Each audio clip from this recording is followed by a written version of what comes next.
Hi welcome to my channel. నమస్తే అండి. ఈరోజు ఎగ్స్తో ఆమ్లెట్స్ వేసుకుందామండి. ఏంటి మాకు ఆమ్లెట్స్ రావా ఏంటి, ఆమ్లెట్స్ కూడా వీడియోయేనా అని అనుకుంటున్నారా? కాదండి, ఎప్పుడు చేసేలా కాదు. ఒకసారి ఇలా చేసి చూడండి, ఎప్పుడు ఇలాగే చేస్తారు. ఒక చిన్న బంగాళదుంప తీసుకున్నానండి, అలాగే పన్నీరు ఒక 25 గ్రాములు తీసుకున్నాను, 2 పచ్చిమిరపకాయలు, పెద్ద ఉల్లిపాయ ఒకటి. మనం బంగాళదుంప ఎంత క్వాంటిటీ ఉంటుందో పన్నీర్ కూడా అంత తీసుకుంటే సరిపోతుంది.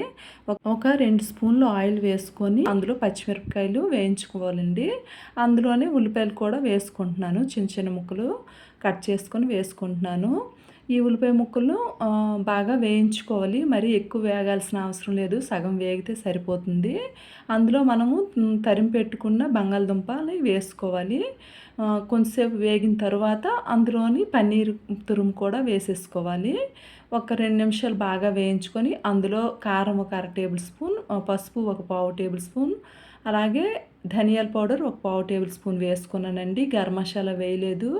అలాగే సాల్ట్ రుచికి తగ్గట్లుగా వేసుకోవాలి, ఒక 1/2 టేబుల్ స్పూన్ వేసుకున్నాను. వీటన్నిటిని ఒకసారి కలిపేసి దీన్ని ఆపేద్దామండి. కొంచెం చల్లారిన తర్వాత వేరే బౌల్లోని తీసేసుకోవాలి.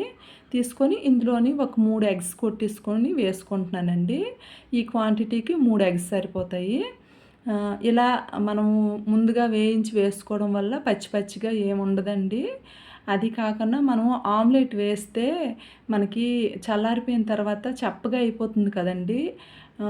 ఒక గంట 2 గంటల తర్వాత తింటే బాగోదు. ఇలా వేసుకుంటే మార్నింగ్ వేసుకున్నది మనం లంచ్ టైంలోనైనా ఈవినింగ్ అయినా ఎప్పుడు తిన్నా మనము కొంచెం దళసరిగా బాగుంటుందండి. ఒకసారి ఇలా ట్రై చేయండి, చాలా టేస్ట్గా ఉంటుంది. పన్నీర్ వేసాం కదా, దానివల్ల ఇంకొంచెం టేస్ట్ పెరిగింది.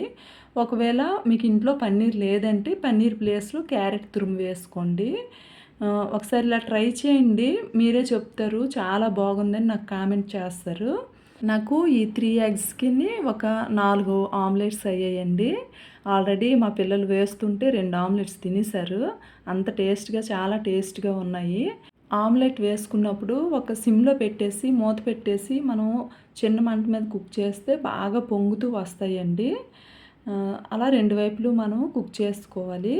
ఇదిగోండి, మనకి ఆమ్లెట్స్ తయారైపోయేవి. చల్లగా అయిపోయినా సరే ఇవి చాలా టేస్ట్గా ఉన్నాయండి. ఒకసారి ఇలా ట్రై చేయండి. మీకు గనక నా వీడియోస్ నచ్చితే ప్లీజ్ లైక్ చేయండి, సబ్స్క్రైబ్ అవ్వండి. Thank you.